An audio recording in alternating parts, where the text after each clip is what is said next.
Class 10th subjective question science. Science का subjective question कौन कौन सा भी आई है इस वीडियो में आपको हम बताएंगे। वास्तविक और काल्पनिक प्रतिबिंबों में अंतर स्पष्ट करें। वास्तविक प्रतिबिंब, यह वास्तविक किरणों के मिलने से बनता है। यह हमेशा वस्तु की अपेक्षा उल्टा होता है। इसे पर्दे पर प्राप्त किया जा सकता है। काल्पनिक प्रतिबिंब, यह काल्पनिक किरणों के मिलने से बनता है। यह हमेशा वस्तु की अपेक्षा सीधा होता है। इसे पर्दे पर प्राप्त नहीं किया जा सकता है। अवतल एवं उत्तल दर्पण में अंतर। अवतल दर्पण, इसका परावर्तक सतह अंदर की ओर धंसा होता है। इसका फोकस सामने और फोकस दूरी ऋणात्मक होता है।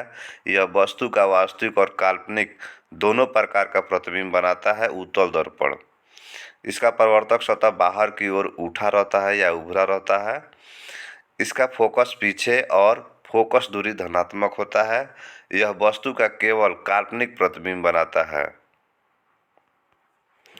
अवतल, उत्तल एवं समतल दर्पण के दो उपयोग को लिखिए। अवतल दर्पण का उपयोग दाढ़ी बनाने में, डॉक्टरी जांच में। उत्तल दर्पण के दो उपयोग साइड मिरर के रूप में, सड़क बत्ती के परावर्तक सतह में। समतल दर्पण के दो उपयोग सोलर कुकर के परावर्तक सतह में, ऐनक के रूप में। स्पेक्ट्रम यानी वर्णपट किसे कहते हैं? श्वेत प्रकाश से प्राप्त रंगीन प्रकाश की पट्टी को स्पेक्ट्रम यानी वर्णपट कहते हैं। टिंडल प्रभाव से आप क्या समझते हैं? किसी कोलाइडी विलयन में निलंबित कणों से प्रकाश के प्रकीर्णन को टिंडल प्रभाव कहते हैं। प्रकाश के बड़ विक्षेपण से आप क्या समझते हैं? श्वेत प्रकाश के अपने विभिन्न अवयवों में विभाजन को प्रकाश का बड़ विक्षेपण कहते हैं। प्रकाश के प्रकीर्णन से आप क्या समझते हैं? तारे क्यों टिमटिमाते हैं? ताप परिवर्तन के कारण वायुमंडल का घनत्व और अपवर्तनांक निरंतर बदलता रहता है। फलस्वरूप रात्रि में तारों से आने वाली किरणें अपवर्तन के कारण कभी अधिक और कभी कम मुड़ जाती है। अर्थात आंखों में कभी प्रकाश अधिक और कभी कम पहुंचता है। इसी कारण तारे टिमटिमाते प्रतीत होते हैं। मोतियाबिंद क्या है? इसे कैसे दूर किया जाता है? कभी कभी अधिक वायु के यानी आयु के कुछ व्यक्तियों को नेत्र का क्रिस्टलीय लेंस दूधिया एवं धुंधला हो जाता है। इस स्थिति को मोतियाबिंद कहते हैं। इसे शल्य चिकित्सा द्वारा दूर किया जाता है। कोलाइड क्या है? इसके दो उदाहरण दें।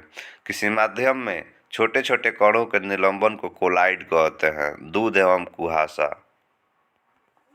विद्युत विभव से आप क्या समझते हैं? सही मात्रक लिखें। इकाई धन आवेश यानी किसी इकाई धन आवेश को अनंत से विद्युतीय क्षेत्र के किसी एक बिंदु तक लाने में किए गए कार्य की मात्रा को उस बिंदु का विद्युतीय विभव कहते हैं। इसका सही मात्रक वोल्ट होता है।